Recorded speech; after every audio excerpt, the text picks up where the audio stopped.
कथा श्री रामायण के अभियांत्रिकी ज्ञान की। सुनो कथा श्री रामायण के अभियांत्रिकी ज्ञान की।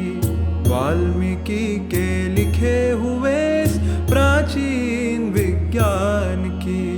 आओ इसको हम पढ़ाएं, विश्व गुरु भारत को बनाएं। रखे सहेज धरोहर को, ज्ञान भी दे संसार को। कथा है ये श्री रामायण के अभियांत्रिकी ज्ञान की। अभियांत्रिकी ज्ञान की, अभियांत्रिकी ज्ञान की। नमस्कार, जय गणेश, जय श्री राम। सर्ग 3। वायु के पुत्र हनुमान बादोले के बराबर ऊंचे शिखर वाले पर्वत पर पराक्रमी बुद्धिमान कपिश्रेष्ठ वायुपुत्र हनुमान सत्व गुण पर ठहरे थे। उन्होंने रात्रि में रावण पलित लंका में प्रवेश किया। शहर सुरम्य जंगलों और जलाशयों से सजाया गया था। वह शरद ऋतु के बादलों की तरह सफ़ेद कानों वाले सुंदर घरों से सुशोभित था। समुद्र की गर्जना की तरह शहर में एक आवाज़, एक गंभीर ध्वनि थी। समुद्र की लहरों को छूने वाली हवा पुरी की सेवा कर रही थी। अलकापुरी की तरह उसे एक शक्तिशाली सेना द्वारा संरक्षित किया था। इसके मुख्य द्वार पर सुंदर हाथी झूल रहे थे। इसे अंदर से बाहर तक सफ़ेद रंग के दरवाजों और तोपों से सजाया गया था। बड़े बड़े सांप शहर की रक्षा के लिए आते जाते रहते थे, जिससे यह शहर नागों से सुरक्षित एक खूबसूरत शहर की तरह नजर आता था।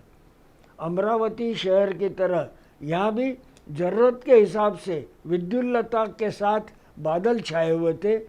यह ग्रह और नक्षत्रों जैसे विद्युत के दीपक के प्रकाश से प्रकाशित थे और विशाल हवा की आवाज़ लगातार चालू थी।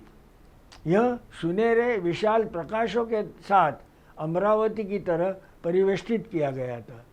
वह झंडों से भरी हुई थी जो छोटी घंटियों से गूंजती थी। जैसे ही वो पूरी पहुँचे, हनुमान जो खुशी और उत्साह से भरे हुए थे कूद गए और उसके तट पर चढ़कर बैठ गए। जब उन्होंने वहाँ चारों तरफ लंकापुरी देखी तो मन ही मन आश्चर्य हुआ।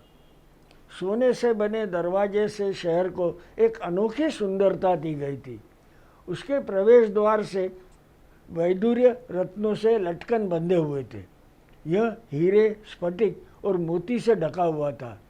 शहर कई गुना मंजिलों से भरा हुआ था। इसमें सोने के सुंदर हाथियों से सुशोभित था। फाटकों के ऊपरी भाग चांदी के बने थे, इसलिए वे साफ और सफ़ेद दिखते थे। यह वैदूर्य रत्न की सीढ़ियों से बना था और इसका मध्य भाग धूल रहित स्फटिक से बना था। यह सब सुरम्य सभा भवनों से भरा था और सुंदर था। इसके अलावा यह इतना ऊंचा था कि ऐसा लगता था जैसे यह आसमान से टकरा रहा हो। यह स्थान क्रौंच और मोर से गुलजार था और हंस पक्षी भी इसके द्वार पर था। विभिन्न वाद्य यंत्रों और आभूषणों की मधुर ध्वनि थी और चारों ओर से गूंज रही थी। त्रिकुटा के शीर्ष पर प्रतिष्ठित होने के कारण ऐसा लग रहा था जैसे कुबेर के अलका नगरी की तरह दिखने वाली लंका आकाश में उड़ रही हो। ऐसी नगरी को देखकर कवि हनुमान बहुत प्रसन्न हुए। धन धान्य से समृद्ध राक्षसाधिपति रावण की लंका नगरी देखकर हनुमान विचार करने लगे। हाथ में सर्व सुविधा युक्त अस्त्र शस्त्र सदैव तैयार रखने वाले रावण के सैनिक इस पुरी की रक्षा कर रहे, इसलिए कोई और उसे जबरदस्ती अपने कब्जे में नहीं ले पाएगा। केवल कुमुद, अंगद, महाकपि सुषेण, मैद, द्विविद जैसे वीर तो बड़ी कठिनाई से इस नगर में प्रवेश कर लेंगे, लेकिन सूर्यपुत्र सुग्रीव, वृक्षराज जाम्बवन और मेरे जैसे ही यहाँ टिक सकते हैं। इस प्रकार सोचकर और महाबहु श्रीराम और लक्ष्मण के पराक्रम के बारे में सोचकर कपिश्रेष्ठ हनुमान बहुत प्रसन्न हुए। उन्होंने राक्षस राजा रावण के उज्जवल शहर को देखा जो महाग्रह और दीपों के साथ अंधेरे से रहित था, जैसे कि यह एक युवा नारी थी जो गोठों और घरों के कर्ण भूषण से संपन्न हुई थी और तोपों के बुरुज उसके स्तनों जैसे प्रतीत हो रहे थे। सर्ग 4।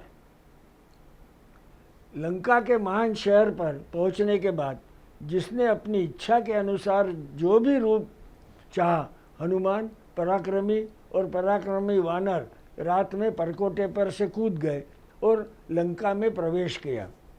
भले ही उन्होंने इस तरह से शहर में प्रवेश किया, लेकिन अपने राजा कपिराज सुग्रीव का भला सोचने वाले हनुमान ने सबसे पहले अपना बायां पैर लंका में रखा, क्योंकि इस तरह से रखा गया बायां पैर दुश्मन के मस्तक पर रखने के समान था। प्रस्थान के समय जब घर पर प्रवेश करते हैं समय या शादी के लिए जाते समय दाहिने पैर को आगे रखा जाता है, लेकिन अगर महल या दुश्मन के शहर में प्रवेश करते समय तो बायां पैर पहले आगे रखा जाना चाहिए। रात में लंका में प्रवेश करने के बाद शीर्ष पर फूलों के साथ एक अच्छी तरह से सजाए गए राजमार्ग से केवल उस लंकापुरी के लिए रवाना हुए। जिस तरह आसमान सफ़ेद बादलों से सजा हो, उसी तरह सुरम्य शहर अपने सफ़ेद बादलों से के समान घरों से सुशोभित था। घर नृत्य, संगीत, वाद्य यंत्रों की आवाज़ से मिश्रित हंसी के उत्कृष्ट ध्वनियों से भरे हुए थे। उन्हें झंडे और अंकुशों के चित्रों के साथ चित्रित किया गया था और रत्न फव्वारों से सजाया गया था। उस समय लंका सफ़ेद बादलों की तरह सुंदर थी और अजीब राक्षस घरों से रोशन थी। कुछ घर कमल के आकार में बनाए गए थे, जबकि अन्य स्वस्तिक प्रतीकों या आकृतियों से बने हुए थे। कुछ वर्धमान जनक घरों के रूप में बनाए गए थे। घरों को चारों तरफ से सजाया गया था।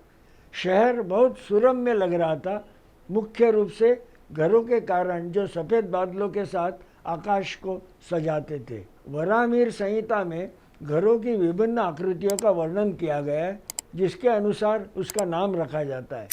जहाँ स्वस्तिक हो और वर्धमान संजनक गृहों का उल्लेख किया जाता है, इन श्लोकों को उनके गुणों से समझने के लिए उद्धृत किया गया है। 4 कमरों का घर जिसमें 4 दरवाजे हैं, प्रत्येक दिशा में एक एक हो, सर्वतोभद्रा कहलाता है। जिस घर में केवल 3 द्वार होते हैं और पश्चिम दिशा में कोई द्वार नहीं होता, उसे नंदीवर्त कहा जाता है। जिस घर में दक्षिण दिशा के अलावा 3 दिशाओं में द्वार है, जिसे वर्धमान गृह कहा जाता है, वह धन लाने वाला है। और जिस घर में केवल पूर्वी तरफ दरवाज़ा नहीं होता, उसे स्वस्तिक कहा जाता है। ऐसा घर पुत्र और धन दोनों का स्रोत है। रक्षक सेना के लिए जो विशाल इमारत बनाई गई थी, उसके द्वार सोने से मढ़े हुए थे। उस स्थान को देखने के बाद हनुमान ने राक्षसेंद्र रावण के प्रख्यात घर को देखा, जो उत्कृष्ट स्वर्ण तोरणों से भरा है और त्रिकुट पर्वत की चोटी पर है। वे चारों तरफ से सफ़ेद कमल से सजे हुए खंभों से घिरे हुए थे। महाकपि हनुमान ने देखा कि उनके चारों ओर एक बहुत ऊंची दीवार थी और इसे उसी से ढक दिया गया था। भव्य भवन स्वर्ग रूपी दिव्य संगीत की ध्वनि से भरा हुआ था।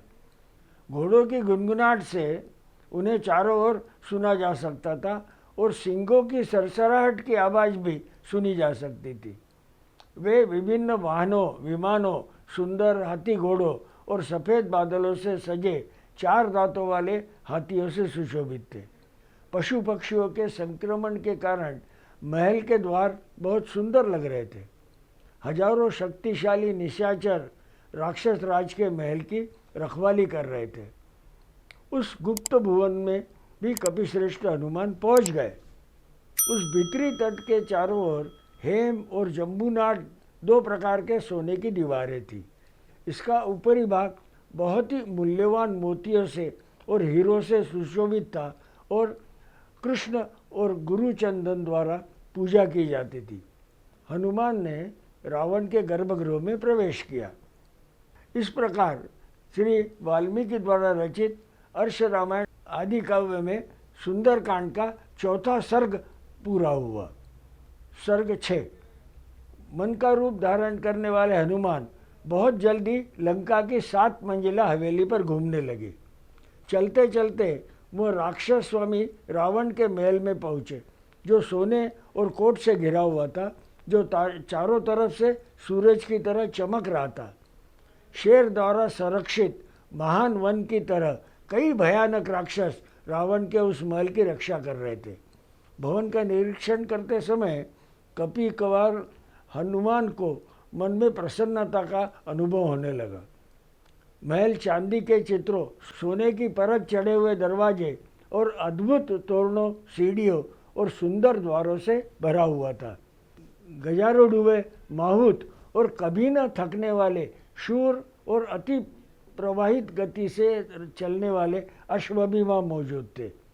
विभिन्न प्रकार के रथ जो शेर और बाघ की खाल से ढकी घंटियों के साथ एक मधुर ध्वनि बनाते थे, और हाथी दांत सोने और चांदी के चित्र से सुशोभित थे, हमेशा रावण के महल में आते जाते थे। वह गृह असंख्य रत्नों से व्याप्त तथा बहुमूल्य आसनों से भूषित थे। उनके चारों तरफ बड़ी रथशालाएं थी और अनेक महारथियों के आवाज़ों से दुमदुमा रही थी। महारथियों का निवास भी वहीं पर था। सभी तरफ से दर्शनीय और परम सुंदर अनेक प्रकार के पशु पक्षियों से घिरा हुआ था। सीमाओं की रखवाली करने वाले राक्षस परिदृश्य की रक्षा कर रहे थे। इमारत पर चारों तरफ से सुंदर स्त्रियों से व्याप्त था। वहाँ की खूबसूरत युवतियाँ हमेशा खुश रहती थी। सुंदर आभूषणों की चकाचौंध से राक्षस राज का महल समुद्र से उठती हुई लहरों के आवाज की तरह भरा हुआ था। यह राजोचित सामग्री से भरा हुआ था। श्रेष्ठ अगरू चंदन की तरह और शेरों से भरे विशाल जंगल की तरह महाजनों महापुरुषों से भरे हुए थे। हर तरफ भेरी मृदुंग की आवाज़ आ रही थी, शंख की आवाज़ भी आ रही थी। यह नियमित रूप से पूजा और सजाया जाता था और त्योहारों के दौरान वहाँ प्रदर्शन किए जाते थे। राक्षस हमेशा उस राजभवन की पूजा करते थे। यह समुद्र की तरह गंभीर और समुद्र की तरह शोर था। राक्षसराज रावण का यह विशाल भवन बड़े रत्नों से सुशोभित था। यह हाथियों, घोड़ों और रथों से ढका हुआ था और इसके रूप में प्रकाशित किया गया था क्योंकि वह महान रत्नों से सुशोभित था। हनुमान ने यही सब देखा। यह देखकर कपिश्रेष्ठ हनुमान को लगा कि यह भुवन लंका का आभूषण है। तब हनुमान रावण के घर के चारों ओर घूमने लगे। इस तरह वे राक्षसों के बगीचों में सभी स्थानों को देखते हुए एक घर से दूसरे घर चले गए और अटारी पर निडर होकर घूमने लगे। महान तेज और पराक्रमी नायक हनुमान वहाँ से कूदकर पहले प्रहस्ता के घर उतरे, वहाँ से छलांग लगाकर महापर्षा के महल तक पहुँचे। उसके बाद महाकपि हनुमान कुंभकर्ण के भुवन के लिए उड़ान भरते हुए गए, जो बादल के समान दिखाई दिया, और वहाँ से वो उड़कर विभीषण के घर पहुँचे। उसके बाद हनुमान क्रमशः महोदर, विरूपाक्ष, विद्युज्जीवा और विद्युन्माली के घर गए, और वह तेज महाकपि वापस कूद पड़े और बुद्धिमान कपि वज्रदंडस्त्र शुक सरन के घर गए। वहाँ से वो वानर युवक कपिश्रेष्ठ इंद्रजीत के घर गए और जामुमली के घर के साथ साथ सुमाली के घर भी गए, और फिर सूर्य शत्रु रश्मि केतु के घर पहुँचे। इसके बाद वो वज्रक्रम के घर में घुस गया और धीरे धीरे धूमाक्ष, सांपति, विद, युत्रुप, भीम, घन, विधन, शुकनाभ, चक्र, सार्थ, कपाट, हृदयकर्ण, दंतास्त्र, लोमश आदि राक्षसों के घरों में प्रवेश किया। फिर वे युधोन्मत्ता, मत्त, ध्वजाग्रीव, विद्युज्जीव, द्विजीह, हस्तिमुख, कराल, पिशाच और शूनी तक्ष आदि के महलों में गए। इस तरह वो महान पवन पुत्र हनुमान उड़कर उस बहुमूल्य भवन में चला गया जहाँ उन महान देवियों ने उन अमीर राक्षसों की समृद्धि देखी। उसके बाद हनुमान ने ताकत और महिमा के साथ संपन्न होकर उन सभी भुवनों को पार किया और राक्षसराज रावण के महल में वापस आ गए।